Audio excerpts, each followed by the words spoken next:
Good afternoon, everyone. My name is Alicia Poon, and I am the director of the Indian Arts Research Center at the School for Advanced Research.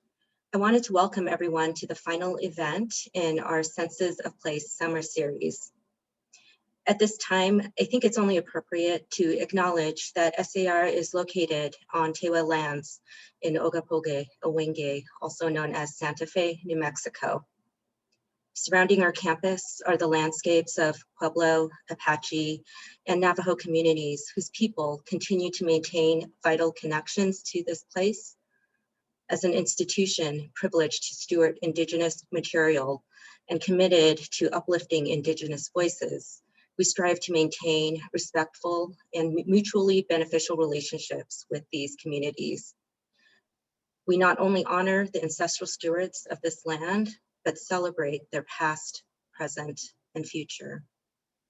So as the series was being developed, it was important for us to acknowledge not only the place, but how people of this place have been affected by this past year and explore the ways in which Indigenous heritage, arts, and cultures are shifting on the landscape. In particular, it was important to highlight the ways that communities have, in many ways, thrived in the face of what we all know have been unbelievably challenging times. As such, today's panel discussion explores resilience and perseverance within the Indigenous American Southwest. Over the last year, Native-led groups and individuals from all backgrounds have come together to preserve and uplift Native American communities in order to ensure that lifeways continue during COVID-19 and are able to flourish beyond the pandemic. For myself, I'm utterly humbled by this remarkable group of people who have not only taken care of their own communities, but also each other, and in reality, our entire region as a whole. We are so grateful for their time and their willingness to share. We are also grateful to the Thornburg Foundation for their partnership on this event, as well as to Thornburg Investment Management, the Ethel Jane Westfield Bunting Foundation, Newman's Own Foundation, and Patricia G. Foshi for their generous additional support. Events like these are made possible by the support of our donors and members. If you'd like more information on becoming an SAR member, please do visit our website at sarweb.org/membership. We also appreciate your support of the organizations represented here and others like them. Now, I am happy to introduce Alan Oliver from the Thornburg Foundation to say a few words about why they have partnered with SAR to support this event today. Thank you, Alicia, for that wonderful welcome and introduction. We're honored to partner with the School for Advanced Research for this really, really important conversation. Good afternoon, everyone. My name is Alan Oliver. I'm the Executive Director of the Thornburg Foundation. And on behalf of the Thornburg Foundation and Thornburg Investment Management, I would like to also welcome you to today's program. The past 15 months have been extraordinary. All of us at Thornburg have been deeply inspired to see so many Native American leaders in state and tribal government, in nonprofits and mutual aid groups, in business and philanthropy, work patiently, passionately, and creatively to care for and uplift their communities, all in the midst of this life-threatening pandemic. As fellow New Mexicans, the Thornburg team was honored to lend our support to Native-led efforts, such as the Native American Relief Fund. The Native American Relief Fund is currently housed at the New Mexico Foundation.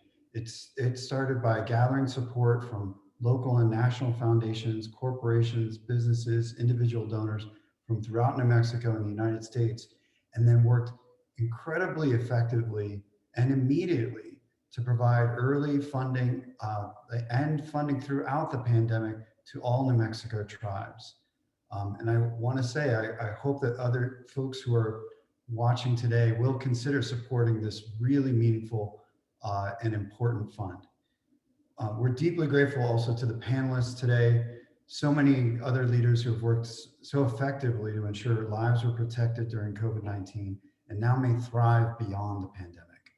We strongly believe that their stories and that of their community are worth hearing and sharing and offer remarkable lessons to us all. And we're, again, deeply grateful to the School for Advanced Research for their partnership and leadership in organizing this important conversation. To share those stories, I'm delighted to introduce my colleague, JoAnn Melchor, who is the moderator for today's panel. She's the president and CEO of the New Mexico Foundation and comes from Santo Domingo Pueblo.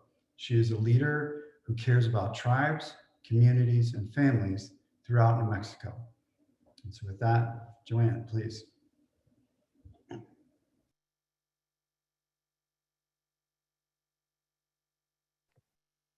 Thank you, Alan, for that introduction. Good afternoon, everybody. My name is JoAnn Melchor, and I'm from Santo Domingo Pueblo, and I am the president and CEO of New Mexico Foundation. And as Alan mentioned, New Mexico Foundation has been honored to host the Native American Relief Fund. And so I am so happy to have a wonderful group of panelists here, my fellow brothers and sisters from various communities here that will share their stories of resilience. So without further ado, I want to go ahead and introduce the panelists. We have Brian Vallo, who is the governor from Acoma Pueblo, Joni Romero, executive director of the Laguna Community Foundation, and she's also on the Native American Relief Fund Advisory Committee. And we have Dr. Amanda Montoya, who is the executive director of Chamisa Foundation, and she's also on the Native American Relief Fund Advisory Committee. Olivia Rohnhorse, who is the director with Rohnhorse Consulting, and Carl Duncan, who is a director of the Poe Cultural Center in Poake. So I want to welcome all of the panelists, and I would like for them to go ahead and share information. And we'll start out with Governor Vallo. Watsi Hopa. Good afternoon. I'm Brian Vallo, the governor of the Pueblo of Acoma. I'm really happy to be here with all of you today. And what a great panel of individuals. Really honored to be part of today's program. Always good to come back to SAR, and even if it has to be virtually this go around, it's perfectly fine with me. But welcome to everyone, and thank you for the opportunity to share a little bit about my work and really the efforts of the Pueblo during this time of pandemic. And as we all come together to prepare for the future and recovery and healing. I'm serving a third term as governor. These are annual appointments. I was first appointed in the winter of 2018, served my first year in 2019 and have been reappointed twice. So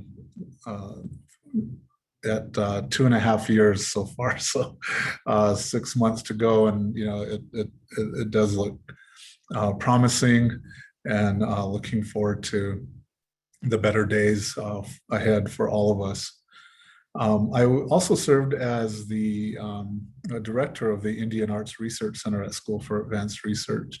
So SAR and the Indian Arts Research Center has a very special place in my heart. And if you folks haven't seen the collection there, you need to, once they're open, go see the collection and engage in that space and on that campus, which is just so beautiful and a perfect setting for the treasures that are housed there. So, I'm just going to talk a little bit about, my tribe and how we have, really come out of this very challenging time. I think one of the things that, or a couple of concepts that I want to share with you that have really been kind of the cornerstone for, from tribal leadership and how we've approached the response to this pandemic. not only the pandemic itself, but also the other unanticipated challenges that came presented to us during this time. And these same concepts, I truly believe, are going to help us as we develop our strategies for recovery and healing. And one of them is around survival and resilience. And these Western terms, we all have our understandings of what these terms mean.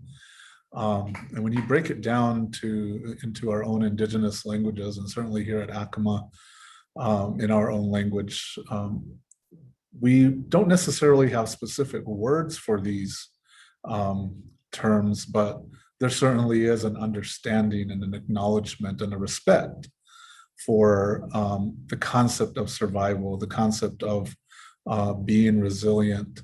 And in our language, we would refer to that as, you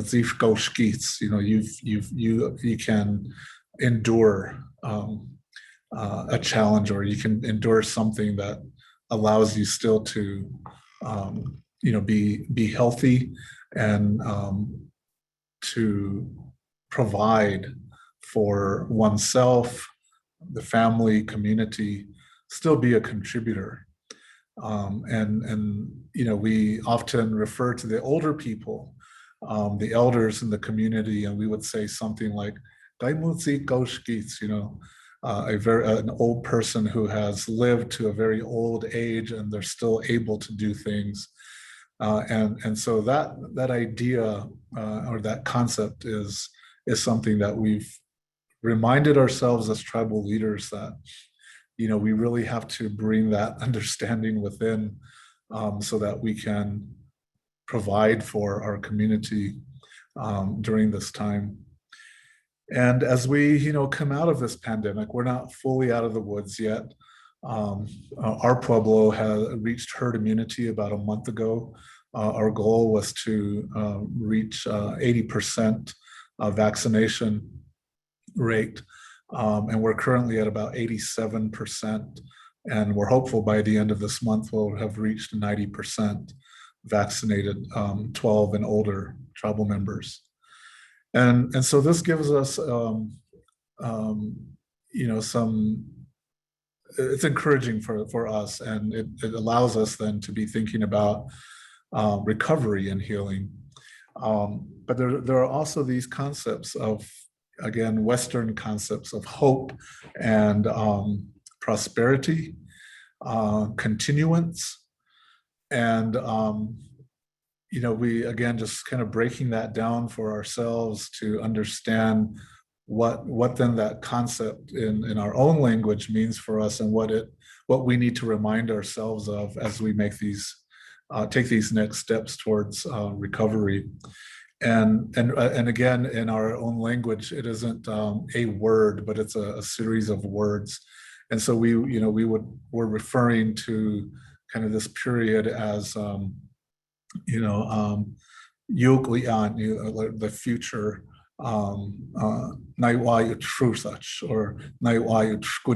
that there's still hope, and there's still a future ahead that we need to prepare for, and that we should anticipate with the most joyful spirit within us, and look forward to that time. And so these are the concepts that we have really embraced during this challenging time. And it's these same concepts that we have been using not only within tribal government, but within our tribal programs, our relief efforts, our response efforts, that these concepts are so vital to our success, and to ensuring that what we do then in this time will ensure that happy and healthy future for for Acoma people and everyone else that who we engage with. So, in doing in understanding and bringing these concepts together as community, we are also then reflecting on our core values and reminding ourselves, because we've been so tense and strained that maybe our the core values have gotten, we've maybe built a wall around some of these core values because we've been isolated. We've not had contact with family and extended family and community. And we haven't engaged as Acoma people in our own Indigenous way of living as a result of this pandemic. And so these core values have been kind of not fully embraced as they would be, and as they had been pre-pandemic. So we've, had to take a look at and remind communities, our community and our families, and the societies within our communities, within our cultural leadership, within our tribal organization, within our tribal corporation, to remind ourselves of our core values, and to also re-establish those as our baseline for recovery. And hasn't been easy to do, because again, there's still a strain and there's still a threat.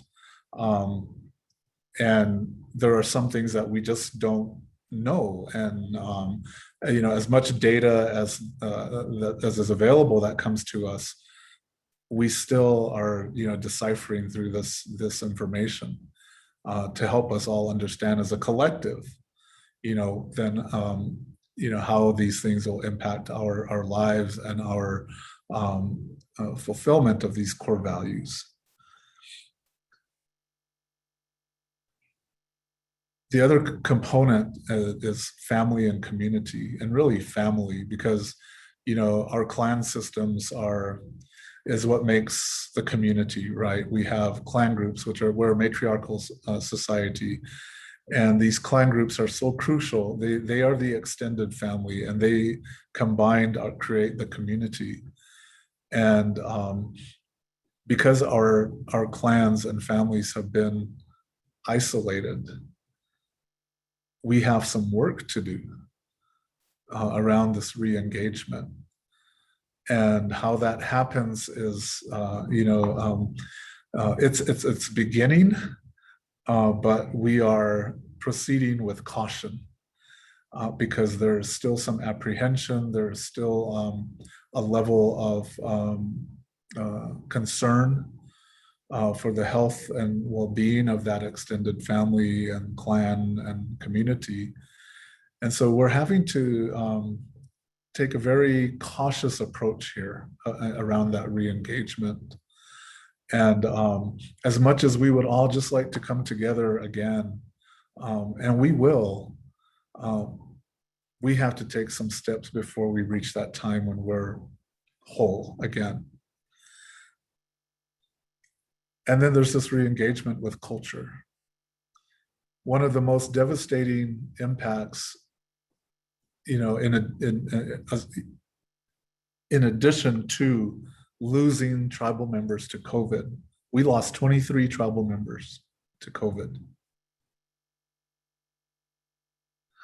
But we also, I believe, lost identity because we could not engage in our culture. This is has been so devastating. And we are just now beginning to develop those strategies for that re-engagement. I think we've all done a great job individually, and as what became nuclear family settings during this time of pandemic, that we did our best to pray, be prayerful, and do as much as we could within our own homes to maintain connection with the spirit world, to maintain connection to culture, and to fulfill some of our inherent responsibilities as best as we could. But it was very disconnected and disjointed and piecemeal. And so there's a lot here, and it's a very sensitive area, but it's an area that, again, we have initiated dialogue at various levels to determine how we will re-engage. And we're always in this process, we find ourselves asking for forgiveness because we weren't able to fully engage and fulfill those responsibilities. But I think that idea of forgiveness has been also healing for us. I'm hopeful that sometime in the very short-term future, as we do begin to come together to observe cultural events, that we will have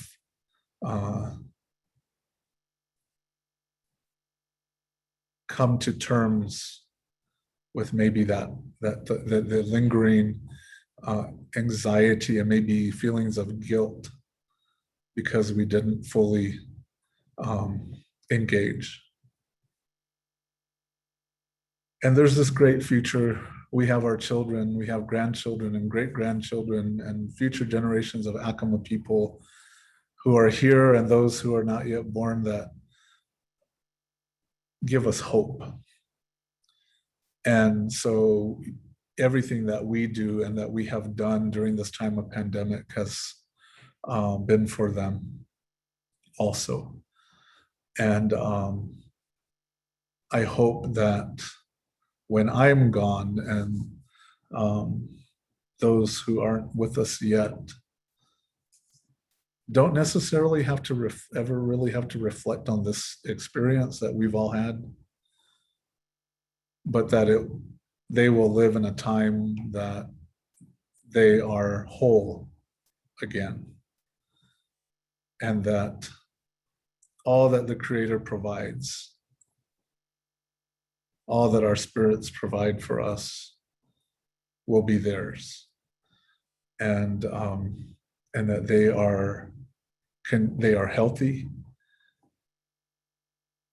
they're prosperous, and will live that concept of yukoyani, na yuchkunish, that beautiful and healthy, productive, sustaining life that in our place name, Acoma, Hagu, the place prepared, that we've contributed a little bit towards that, preparing for them, and that Hagu for them in their future, is a little bit a part of what we've done for them today. So I will end here, and again, thank you for the opportunity to share a few words, and I look forward to hearing from others who are part of today's panel. Thank you, JoAnn. Nice to Thapo for those important words and sharing your experiences. Moving forward, let's hear from Joni Romero.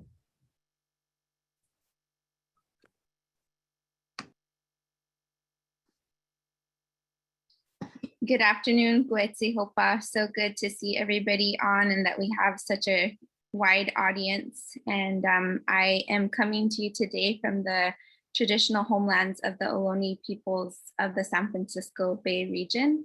And I serve as the executive director for the Laguna Community Foundation, like President Melchor mentioned earlier. And I also am a committee member for the Native American Relief Fund. And I have a little slideshow that I'll be sharing. So let me go ahead and see if I can to that on my end. But while I'm uploading that, I will also say that, you know, being a community member from the Pueblo of Cochiti and working in a another Pueblo community, it was really interesting to see the variety of responses that were and strategies that were employed during the pandemic. And when Mr. Oliver had mentioned that, you know, 15 months later, here we are, I honestly hadn't taken the time to count and reflect how many months it had actually been, and that we're here today to talk about, you know, our resilience during this time. I also want to acknowledge thoughtful Governor Vallo from the Pueblo of Acoma Nature for your words of wisdom, always something to give us some seeds to plant. So thank you for that. But looking at how the response from the position of the Pueblo of Laguna came, there were so many different partners involved across the board that formulated the emergency operations team. I was a member of that, along with a number of other frontline workers, including some of the Pueblo entities, emergency management and response, and local community members who serve in tribal leadership positions as well. So the Pueblo of Laguna has about 4,000 members living on reservation. And as you recall, it was back in March that our first 4 cases were confirmed in New Mexico. And from there, I was actually transitioning out of a position with Santa Fe Community Foundation and later joined the Laguna Community Foundation team, but leading frontline efforts in terms of how philanthropy was going to connect to support some of the outreach. And just to share a little bit more about Laguna Community Foundation, our mission is to generate charitable resources that strengthen the Pueblo of Laguna. We were founded in 2012. And like President Melchor mentioned earlier, I'm super honored to be a part of this wonderful team. So much knowledge and support in being able to streamline some of those efforts. One of the things that we noticed, and I will kind of go back and forth with sharing about the efforts directly in the Pueblo of Laguna, but also at the level of the Native American Relief Fund, was that there was not a data source available to address what some of the statistics were around the Native American population. And it wasn't until April 14th that we were beginning to see some of these pieces come together from the level of the state. Considering how the numbers began to grow and reaching the tipping point of close to 60% on May 14th of total cases of positive COVID in New Mexico for the Native American population, and also considering that we only account for about 11% of the state's total population, was really devastating. And so when we began reaching out to funders, national donors, we were sharing with them that, you know, what we're seeing right now during the pandemic is reflective of the historical inequities that exist in our communities, and also how these have continued to be magnified by the effects of the pandemic. I was personally keeping a tally of the count, and realizing that lack of data source was one of the many challenges that also has historically set us behind and not being able to truly understand where we were at. And I kept this log for a couple months, and it really helped to understand how much of the population was affected, and also considering in our Pueblo communities, how many of those individuals were over the age of 60 years and older, how many of them had pre-existing autoimmune health issues, including asthma, diabetes, and also understanding how many households were living together in a single home. So, trying to consider how we would social distance and what kind of strategies we could also deploy. But one of the ways that the Native American Relief Fund was able to support some of those emergency response needs was to be able to provide a match for the FEMA response. And, you know, again, looking historically at how tribal communities have been affected, we wanted to use philanthropy as that tool to support that trilateral relationship between the tribes, states, and the feds.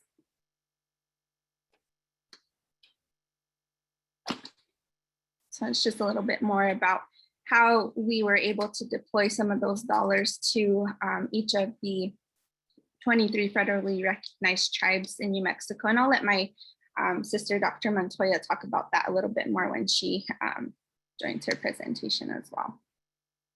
And so, you know, honing in on some of the relief efforts and what we were able to provide support towards, we're really looking at some of these basic necessities: the water, food, community and individual relief needs, internet access, and emergency rent assistance, a variety of different kinds of supply kits, food boxes, to name a few. And then I guess, you know, in my reflection of what I was seeing happening during this time really was this beautiful centering of women's voices. Looking to my Pueblo sisters who are on this panel, you know, we were not only the ones that were behind the scenes sewing the masks, we're on the calls with our funders, you know, requesting support. We were also the ones who are homeschooling our children. So many of these different things. And one of my other sisters, Jamie Gloshay, puts it best: we're not only the breadwinners, but we're the bread makers. And for Pueblo women, that's absolutely true, because we're the backbones of our communities, balancing a number of different items. And when I was thinking about this presentation, I was looking back on my camera roll and, you know, reflecting on all the different moments in time that we were able to come together as community, though distanced, and looking at how our individual families, like Governor Vallo had mentioned, you know, we're not able to partake in ceremony, but are finding new ways to connect, to stay grounded. And I saw that take place with this recentering of land and place-based education at the level of individual families. And these are just a handful of photos that I wanted to share with you. We received a donation from Return to the Heart Foundation, Masks for America, and Open Society Foundation. And it was about 20,000 masks that we were able to deliver to various points in New Mexico that were distributed to the Native populations from grassroots orgs that were serving them. And also a number of our efforts really honed in on our elder population and looking at how, you know, they're not only the most vulnerable, but they had to social distance in so many ways. And I think one of the creative responses that we were able to provide for them through the Native American Relief Fund was iPads that they were able to utilize at the Laguna Rainbow Elderly Nursing Care Facility, and you know, outreach to family, do FaceTime with them and whatnot. So that was really enlightening to see as well. Specifically to the Laguna Community Foundation and our COVID-19 response, we honed in on the artist and entrepreneur population who experienced dire financial hardship because of the different shows that weren't taking place. And so to date, we have deployed close to $90,000 right back into the Pueblo of Laguna in a variety of food distributions, elder care packages, COVID relief grants to artists and entrepreneurs. And I was just looking at some numbers earlier regarding total number of positive cases in the community. Right now is at 5, and that's current. And the support is still needed. And like Governor Vallo mentioned, we still have to be vigilant of how we're gathering together and also playing it safe as well.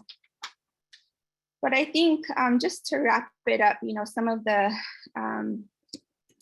lingering questions that I have is looking at how we as tribal nations, as foundations, as philanthropic partners can continue to work towards mitigating emergency and hazard planning, and also calling on community to serve in these various roles to guide the outlook of our respective communities, and also in consideration of not only our core values, but thinking about how philanthropy is an extension of our inherent ways of knowing to give, to support, and to uplift one another. And the link below is where you can learn more about Laguna Community Foundation. And I'll also drop a link for the Native American Relief Fund if that hasn't already been done. But thank you so much for your time. And it's an honor to be here today. Nice, Joni. That's President Melchor. Thank you for sharing information about what happened at Laguna, and also just talking about some of the historical impact that all of our tribes faced has really been also good to understand, and moving forward, looking at how that can impact our recovery and within the communities. So I would like for Dr. Amanda Montoya to go ahead and speak now, do her presentation. Thank you, JoAnn, and thank you, Joni, and thank you, Governor Vallo, for your profound words.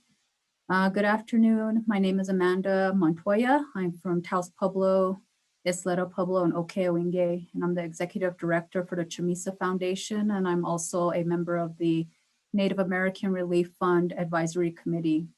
It is a privilege to be here today, and I'm happy and honored to have been invited to take part in this conversation. So a little bit about the Chamisa Foundation. We're a small family foundation located in Santa Fe. We've been in existence for 32 years now. We have 11 board members, and of those 11, 8 are Pueblo citizens. The Chamisa Foundation supports the 19 Pueblos located here in New Mexico and the 1 Pueblo located in El Paso, Texas. Our foundation provides grant support for programs that directly relate to some aspect of the preservation of Pueblo culture and traditional lifeways. So in March of 2020, the Chamisa Foundation held its first board meeting for the year. And during this board meeting is when we made 10 awards to Pueblo communities. And out of those 10 awards that were made, only 5 of the projects were completed in 2020 because of COVID. So those 5 projects that were completed were the Nambe Pueblo Community Farm, Zuni Pueblo's Shiwi College and Career Readiness Center, Zuni Pueblo's Zuni Youth Enrichment Project, Santa Ana Pueblo's SAY H2O program, and Santo Domingo Pueblo's Kiwa Child Care and Development program. So all of these projects illustrated resiliency and perseverance by not giving up on their project goals. They simply figured out a way to implement community objectives in a safe way. And I commend them for not giving up on their project. As many of you know, many people struggled with mental health issues during the pandemic. These programs were able to reach out to community, to give them something to do and give them a way to connect with each other, which allowed people to feel unified and not isolated during the time of the pandemic. One of the projects that I would like to highlight is the Zuni Youth Enrichment Project. This project demonstrated absolute resiliency and perseverance. they launched a history-making at-home summer camp that encompassed the core values and components of a traditional summer camp. This was done through weekly kits that were delivered to the houses of the children. The kits were based on weekly themes and included all of the materials and instructions that were needed to carry out summer camp activities. Also, they hired camp counselors, and these counselors were trained on how to be virtual counselors. They received training in technology use, communication skills, mental health, and even suicide prevention. And these camp counselors were able to do weekly check-ins and do reflection calls with their campers. The Chamisa Foundation wanted to help the Pueblos as much as we could during the pandemic. Since we were a small foundation, we had to be strategic about how we provided support to all the Pueblos. Shortly after the pandemic began, we sent emergency relief funding to all 20 Pueblos to assist with any critical needs that were taking place at that time.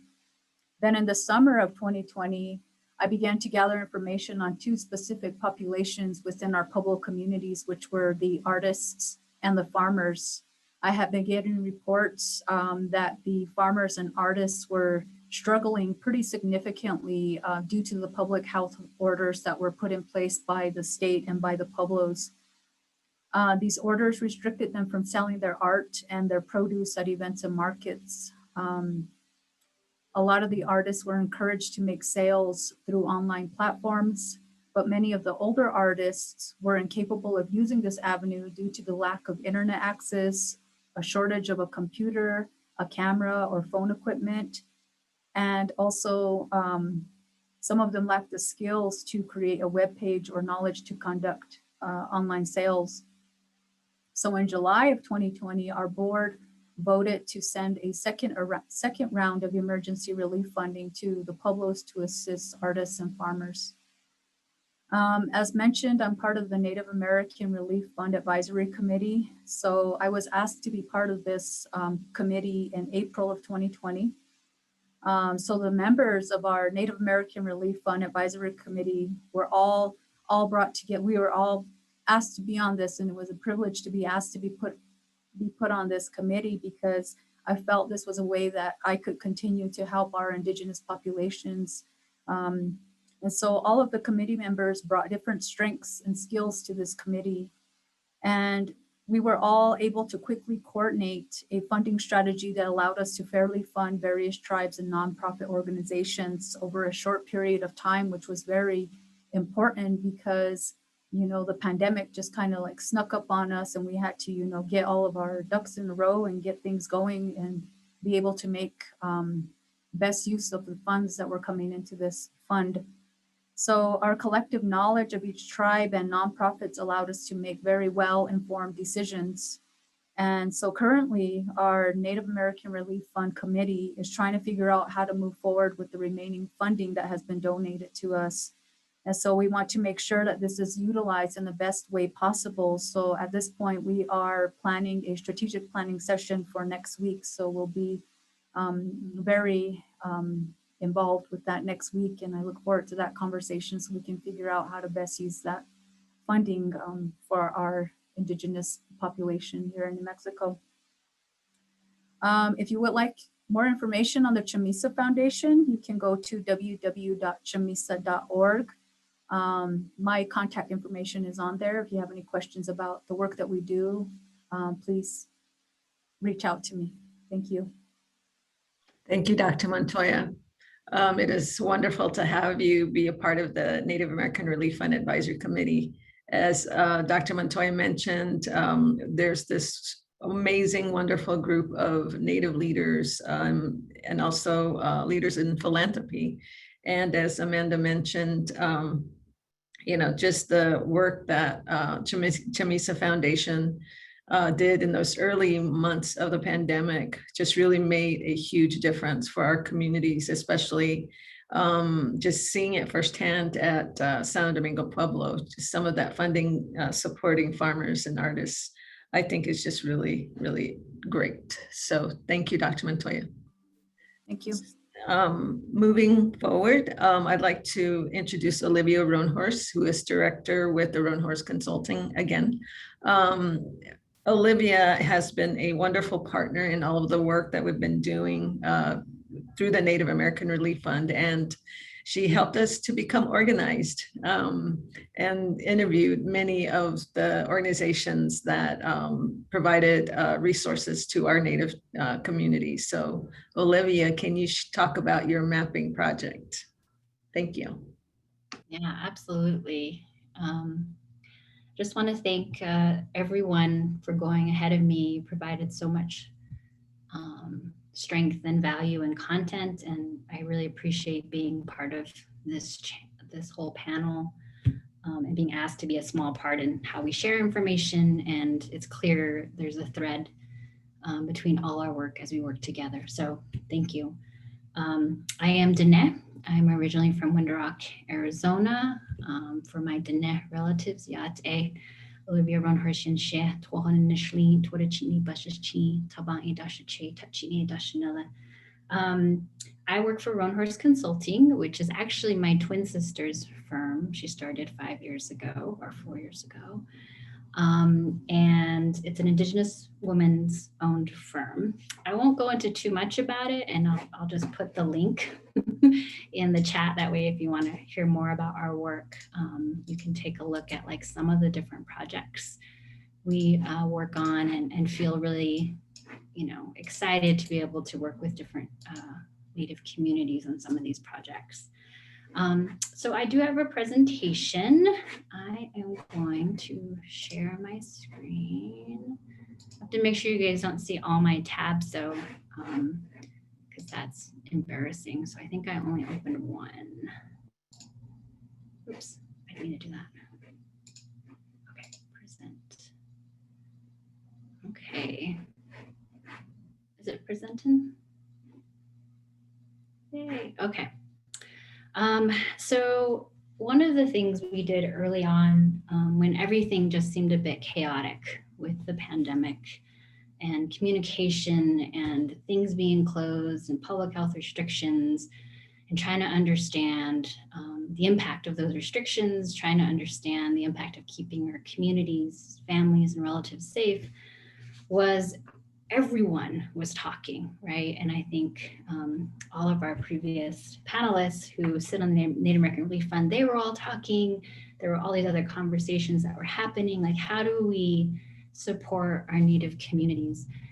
I was at home like everyone else and felt just like I was missing something, like what can I do? And so out of that time, one of the things we were able to just put together was a resource map of all New Mexico Native-led organizations across New Mexico and Navajo Nation, just so we knew where people were and knew what was happening. And for Rohnhorse Consulting, this was something we naturally do in our work, because we tend to like map things regularly. I don't know if that's a good thing or a bad thing, but our brains work in that way. So we created this map, and thanks to funding from actually Thornburg Foundation as one of the funders early on.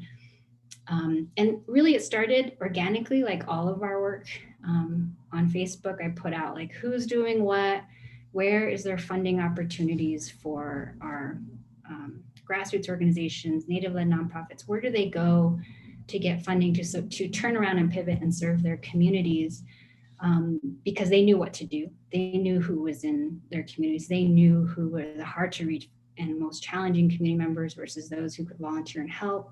So they knew exactly what to do, but what they needed were resources and funding, both actual on the ground money, but also human capital and places to store food and PPE and where to get it.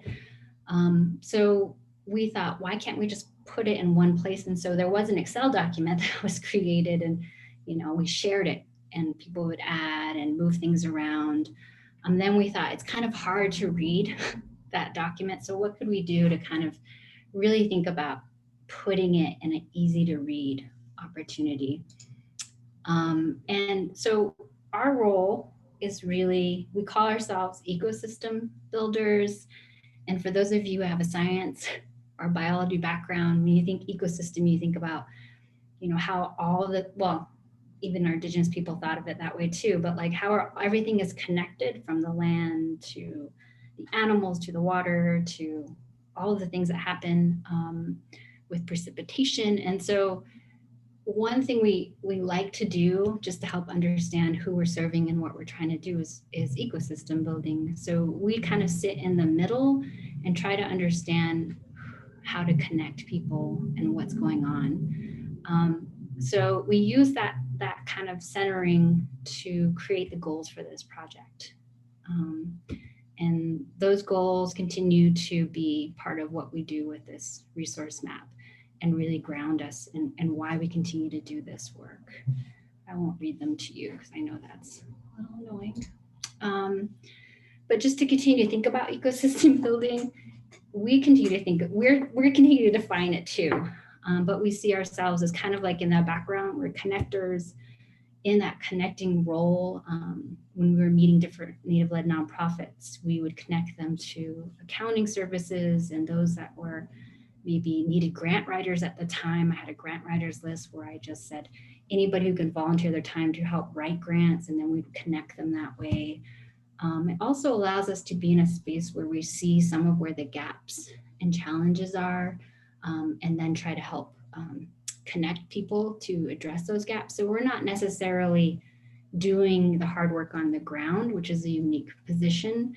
We're actually trying to see the ground and then connect people where it makes the most sense, because those are the communities that when you are in survival mode, it's really hard to see all the moving parts. And so that was something that I think we're still trying to understand and making sure we're being transparent in that role, because we are a for-profit consulting company.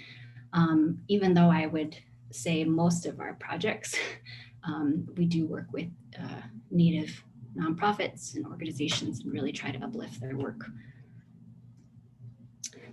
So we created a website.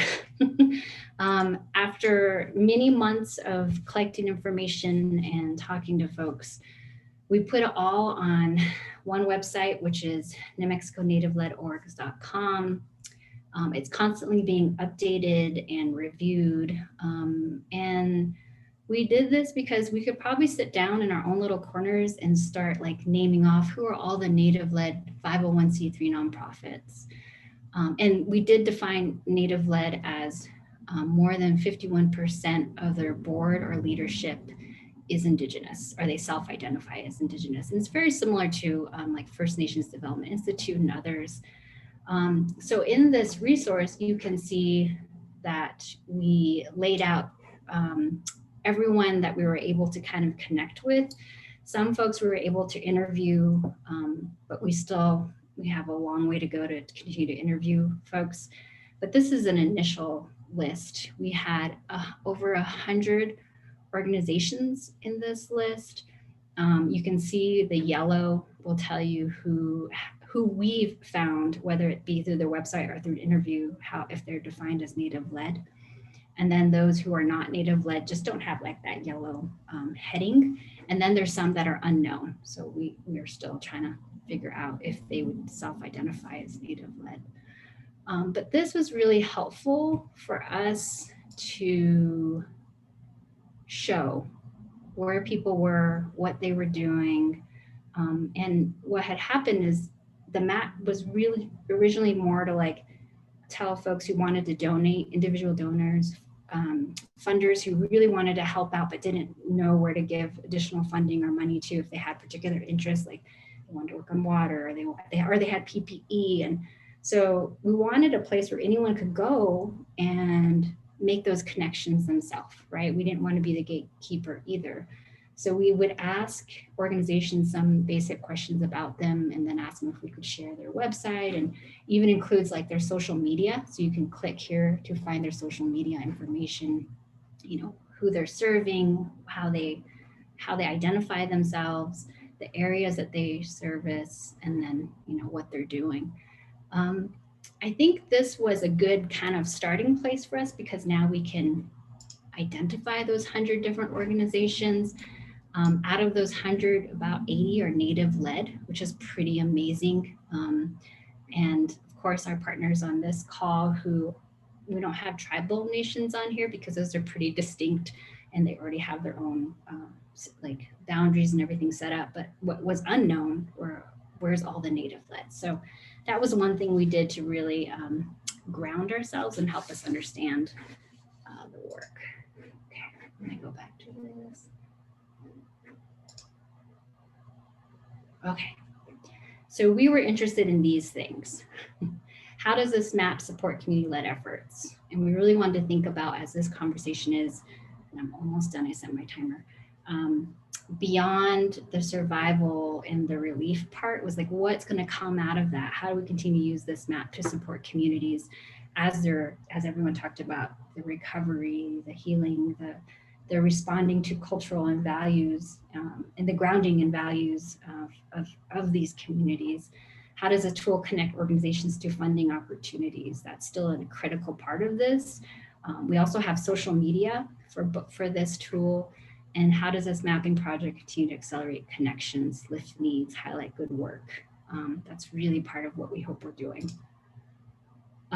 So these results are not new to anyone. All of my previous panelist members have said this. We have a much larger report that goes into more about what we learned from interviewing about 30 different Native-led nonprofits and grassroots and mutual aids. So these are, I don't think these are new to anyone. It's the ongoing challenges of now we want to go back and see where they've been able to work on some of these things, how we can uplift that work and then add to this resource map. And now we're in phase 2, and thankfully we get to work with partners like President Melchor, I'm sorry to say that right, and Dr. Montoya, and I had a chance to work with Joni. So like, this is like the perfect place to continue to share and grow this information. And we've been so just really humbled by the support and interest in figuring out a way to continue to support our communities in any way possible. So we hope to continue to build out this map, but build it out in a way that the communities who are in here feel like it's useful and helpful to them. And when it gets to that place where it's not, then we need to reevaluate what we're building and why we're building it. So that's something we're being very careful about. And that's it. This is just information on where you can get the website and then the Facebook and Instagram information, because we do try to put new stuff in there regularly. And that's it. And I appreciate everyone's time, and I'm looking forward to the question and answer session. Thank you, Olivia. Great job in providing this overview. And Rohnhorse Consulting and you all did wonderful work on this mapping project. And it's so nice that we are going to continue to use that with our ongoing efforts moving forward and trying to look at our Native American Recovery Fund and providing support to our communities. And what I appreciate most about your organization is just the fact that you want to uplift our people, and that is just so needed. And thank you for always keeping that in mind. Next, we have Carl Duncan, who is the director of the Poe Cultural Center. And Carl, tell us about your program. Great. Well, thank you guys for having me here in the Pueblo Puake. The Poe is a tribal program of the Pueblo, and we've been able to work throughout the pandemic. Early on, the entire Pueblo closed down, and as some of the essential tribal programs reopened, we were mainly asked to, as a tribal program, to kind of stay home and work from home. And so that's what we were doing. But our staff came together virtually, started researching this thing called Zoom, and started meeting that way. And we started thinking, what can we do? We're usually doing a lot of different community programs, exhibits, classes, events. So we really felt bad for a lot of the artists that we had to tell them that we had to stop our spring Poe arts classes. And so we started looking for funding and different ways to do virtual classes. And so we called around different funders, and we've got some few funds here and there just by, talking to somebody on the phone.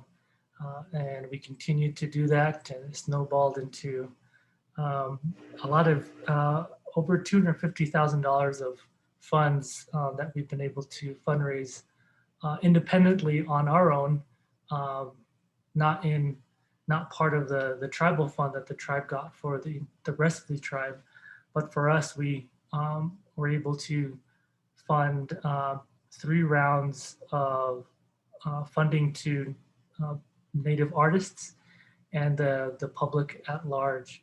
And so I think we gave out about 278 direct payments, emergency relief payments to individuals. And out of that, we had about 216 Native artists who we were able to fund. So we were really thankful to that and had to learn quick on how to be able to administer that. We use a program called Airtable, and we were able to create forms, and artists wanted to applied to there. We're able to process as efficiently as we could because the tribe was, basically running on minimal staff. And so when we were processing things, we were working with, a limited number of staff in the entire tribe. So we did what we could to try to, get people the funds they could as fast as we could. So we were thankful to Tonic for the Times, which was a group that helped us fundraise. And we were able to provide some funds to individuals, caretakers early on of this year. We also were thankful for Chamisa to be providing some funds for the artists here in the Pueblo. And we're able to use that same system to quickly get people paid. So we, knew that a lot of art venues, galleries, places where people depended on income, they all closed down, events. And so we did our best to try to bring some funds to them directly, and also to try to support them in other ways. And I'm gonna go ahead and share my screen right now, which is our website. And this was a new webpage we created.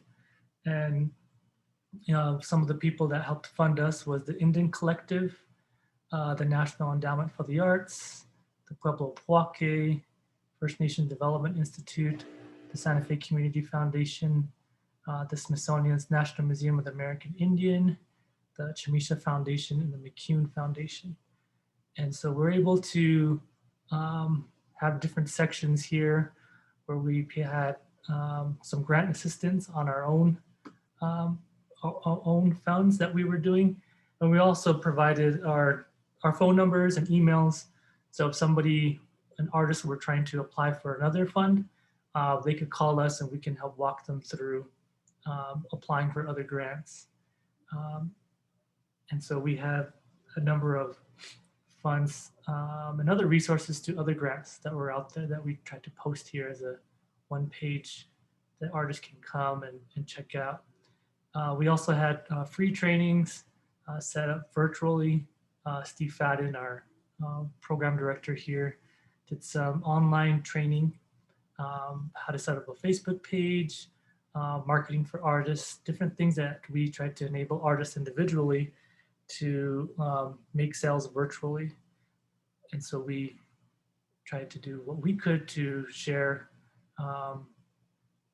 some of the knowledge that we had, or asked other trainers to come in and provide that, some of the funds that we had.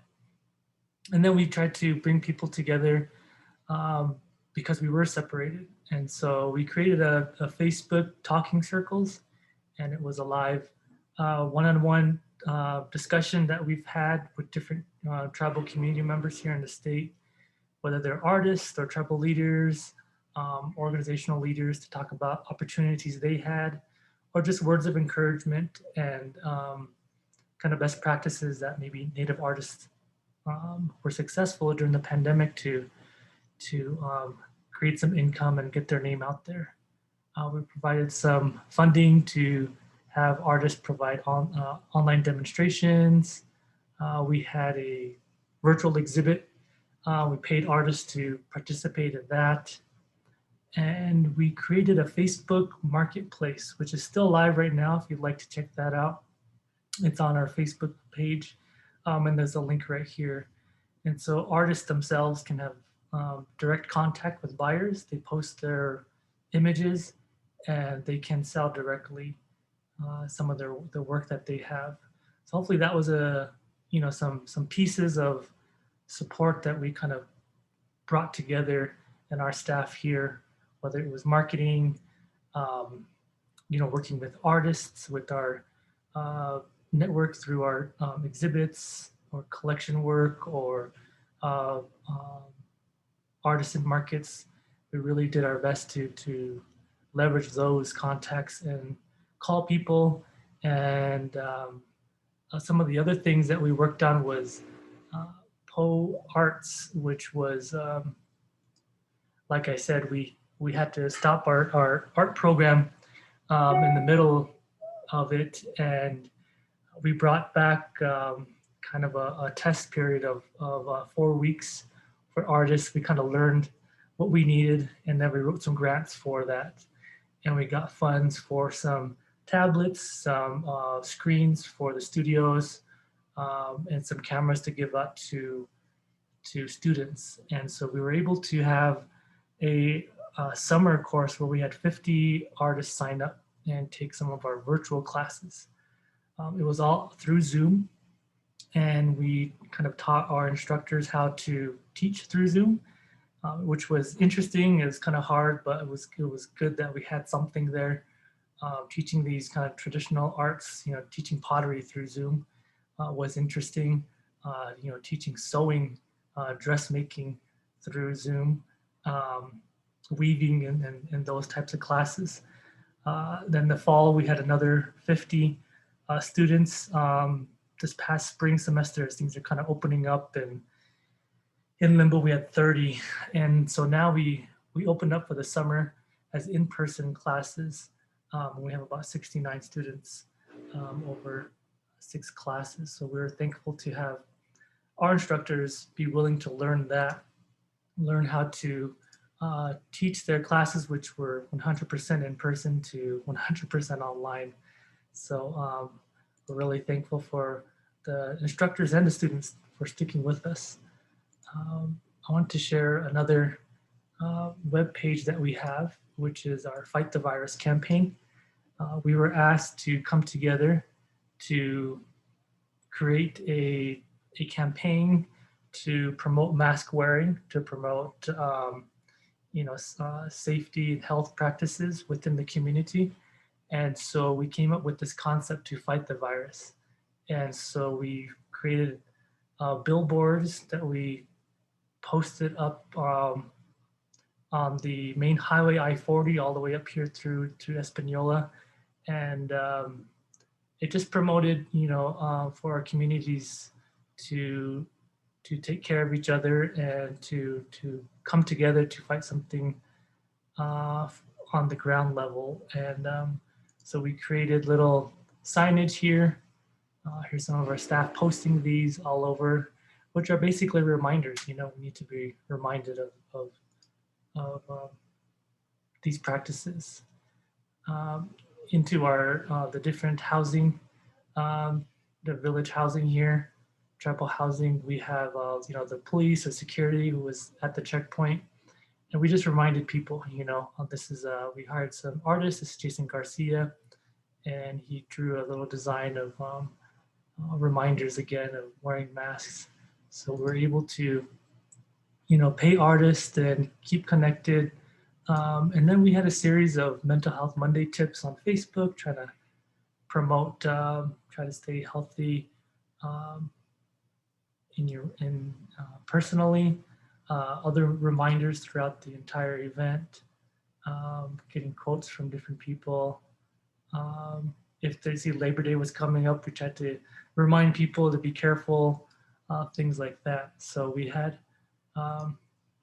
those types of program. We created Native artist masks with some different potters. This was Wesley Vigil showcasing his mask, Pilar Goyo, Eric Fender, Rose Simpson, and there's another one by Eric. And we had one from Sean Tafoya. So we had one from, these are all Tewa Pueblo artists here. And so we sold out of those really quickly. Well, they were all free. We went through them. We also went here and we created some Fight the Virus masks for the community. And so the whole community they were wearing these.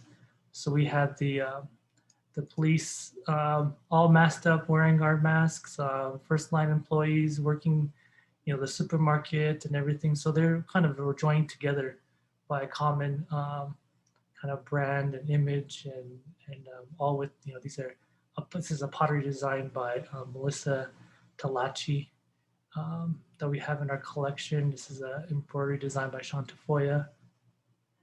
And so we did mass distributions and gave out PPE. So we're really thankful to everybody, our staff, for coming and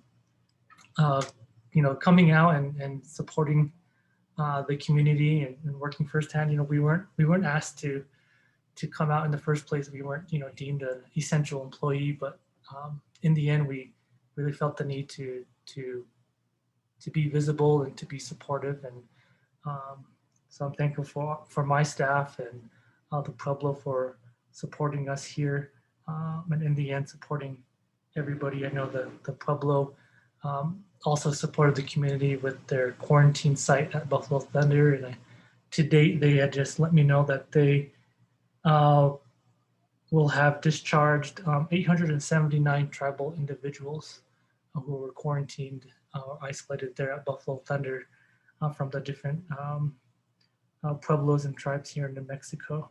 So that's kind of what we've been doing and been up to. We are back in the office here now. The Pueblo still has their mask requirement when you're in public. So we're still kind of, finding our way out of this pandemic and being careful and doing our best to reconnect safely. So that's all I have for my presentation. Thank you, Carl. Wow. What amazing work. And those masks are beautiful. And I think you were able to manage to do so much in an area that was much needed for our artists. And also at the same time, you were able to continue to encourage culture and the importance of culture and all of the arts that we all practice. So I can just say, wow. So thank you for sharing that. We are going to go ahead and move into just a couple of questions that I would like to ask a few of the panelists, if not all. So Governor Vallo, this question is for you. Native communities were able to emerge thriving after the last pandemic, almost exactly a century ago.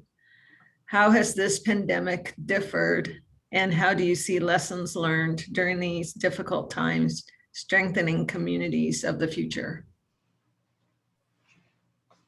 Thank you for the question.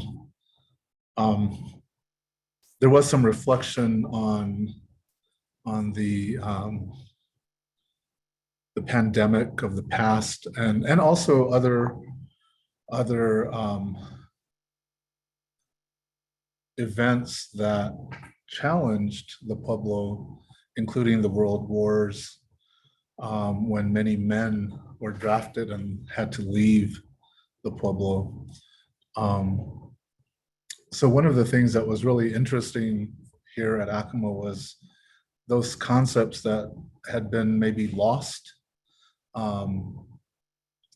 were revived. Even terminology for reference to pandemic or reference to a virus or disease, words like chayuf and hiats, and those are not part of our daily vocabulary, but they became part of our vocabulary. And I think that, if I wanted to make a comparison based on what little information I know I have and has been shared with me,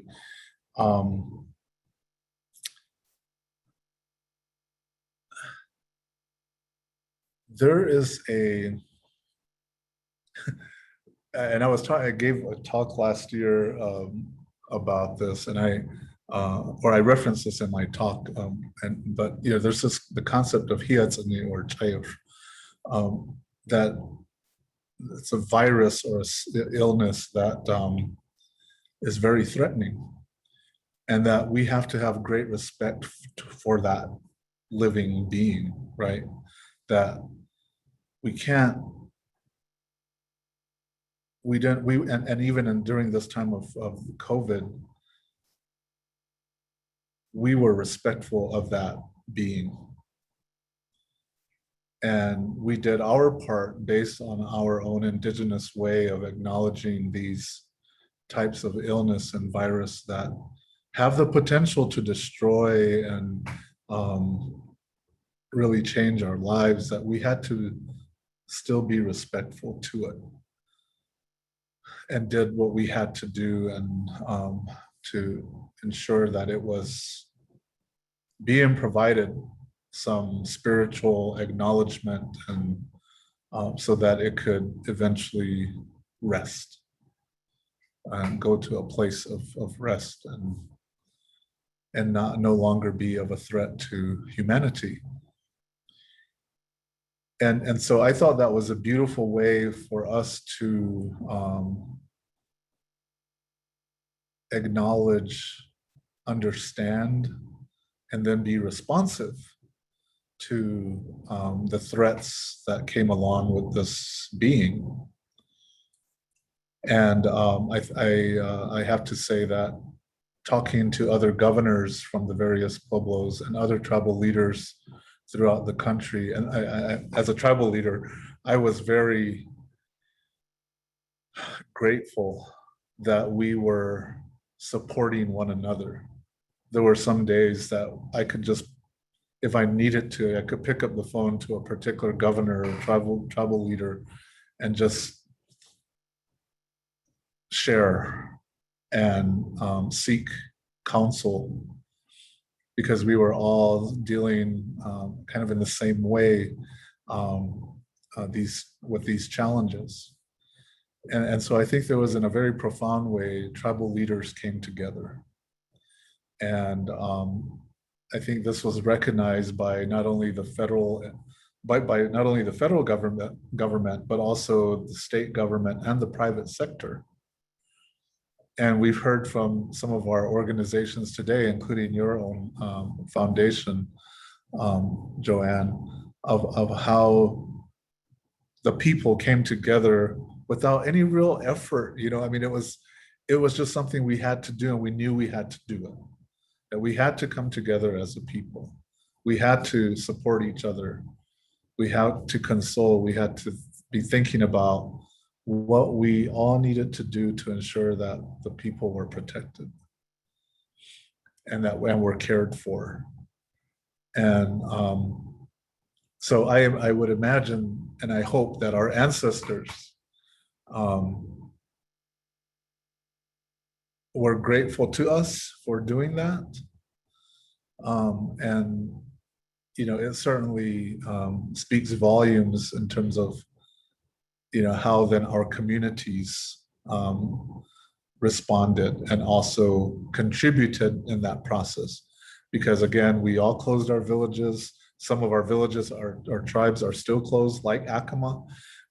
where we still have only one, well, now two as of Friday, 2 ways to access the Pueblo, but we're still closed, and we have to continue to take these measures to ensure that people are protected.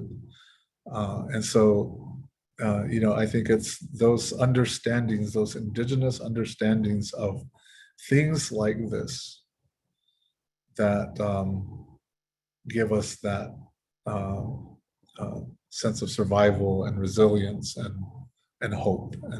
And I think that we all did a tremendous job at protecting the best that we could our people.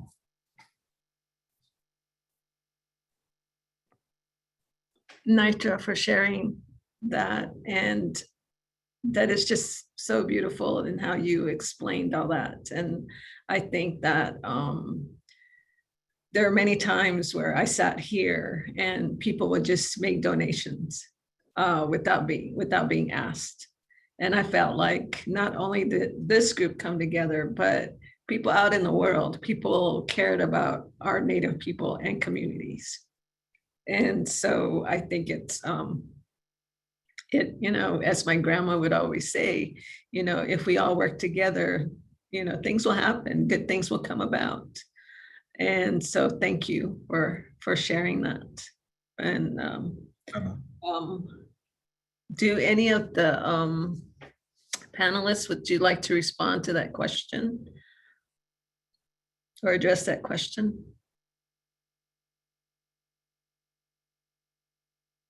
Dr. Montoya, how about a question? I'll give you a different question. What are the best ways that communities have been uplifting and supporting each other during the pandemic? I know you talked about the youth program at Zuni earlier. Did you see other examples of that? I think in all of our communities, I think there was a lot of support for each other. So it was, even between families, between communities, between organizations, as you mentioned, we kind of all came together in this time to show love and compassion and support to one another. I know that in, even seeing it on social media among friends, people who are offering, like, if you need groceries, if you need anything, please reach out to me. I can get you something, but I just seen that across so many different levels during the time of the pandemic. And I was just even thinking about organizations that were created, different entities that were created, like the Pueblo Relief Fund through the Indian Pueblo Cultural Center, them coming together to create a place where donations could be sent so that our Pueblo people could receive donations. So seeing that was amazing. Other organizations that have come together. I'm part of the New Mexico Association of Grant Makers, and through that, several philanthropic organizations have come together to create what is called the Broadband Collective. I saw a question in the chat from Melissa Pickett asking about, are there any gaps or needs now that still need to be filled?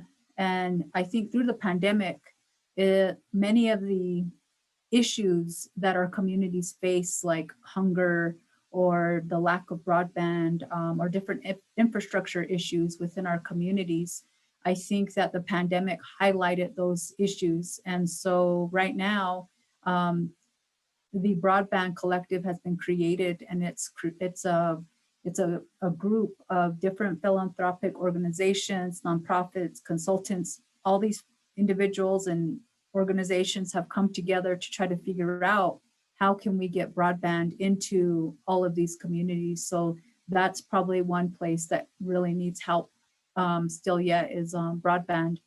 And so I think even now, even though it looks like the pandemic is coming to a closing, and I hope it does completely go away soon, there still are areas that need to be addressed. And so I still see organizations coming together to uplift and to still continue this amazing work that started during the pandemic.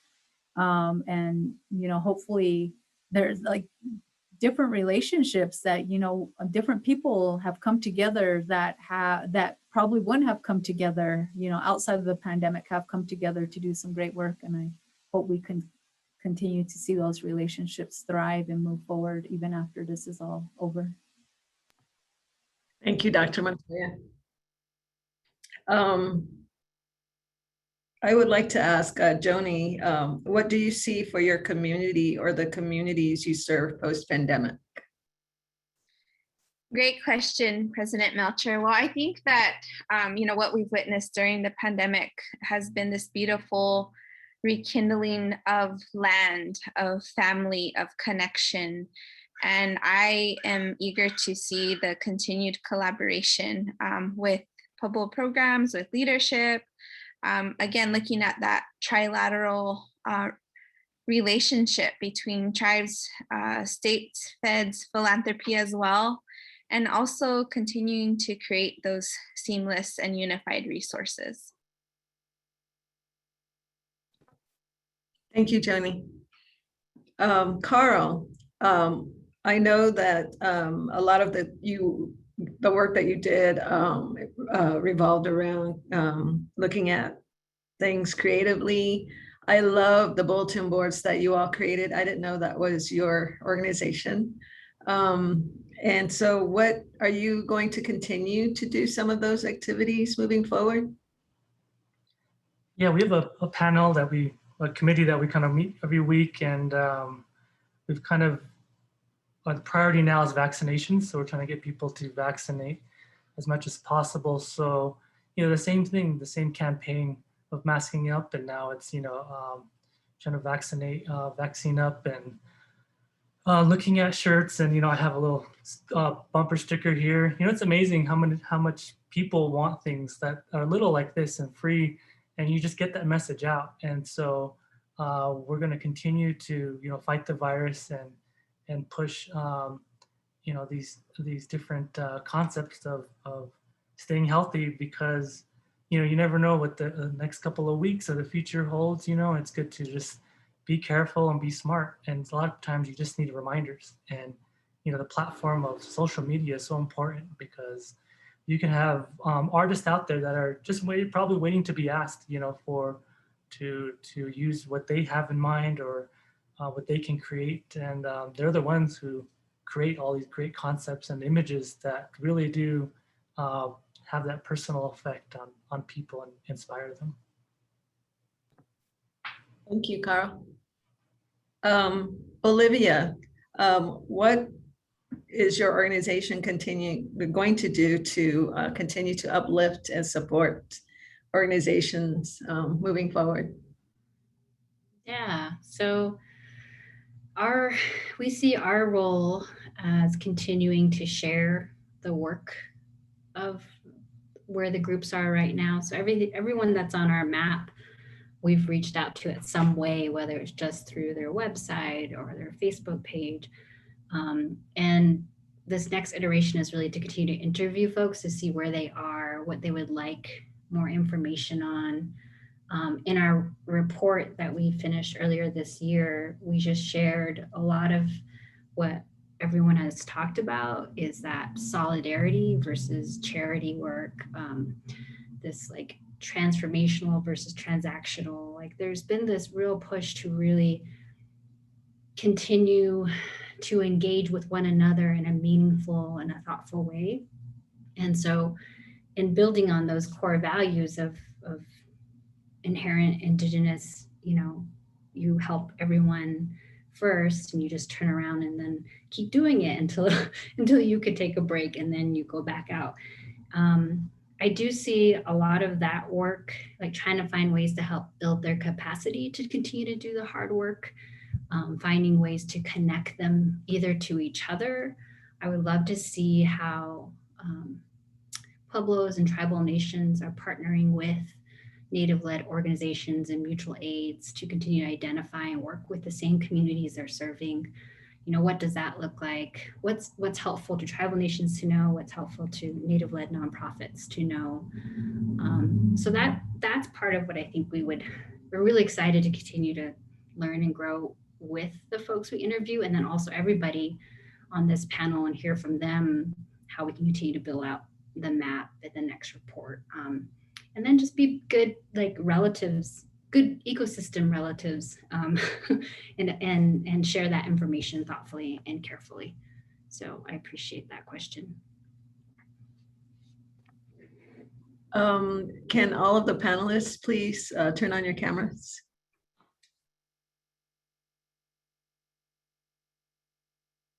I just really want to thank all of you for the awesome and amazing words and experiences that you shared, the wisdom, and from the bottom of my heart, I just really appreciate all that you've done. And may you continue to have strength for your people, for our children, for all of our communities. Thank you so much. I want to also thank Alicia and also Alan for their support in this presentation. I want to acknowledge the School for Advanced Research and the team there. I also want to thank the Thornburg Foundation for all the support that they've given us, not only for this presentation, but for the community efforts in trying to and support with funding for all the different events and projects that we've had over these challenging months. And I'm just so grateful. So Alicia, I think you have the final closing words. Thank you, Nitra. So I just want to thank everyone here for participating, for taking the time to listen to all these amazing, amazing speakers, and for giving us the opportunity to learn. If you would like to share this program with anyone you think who might be interested, it will be available on our YouTube channel beginning tomorrow. So thank you so much. We so appreciate everything, all of these panelists and everything that you have given for your communities, for each other, and for this entire region.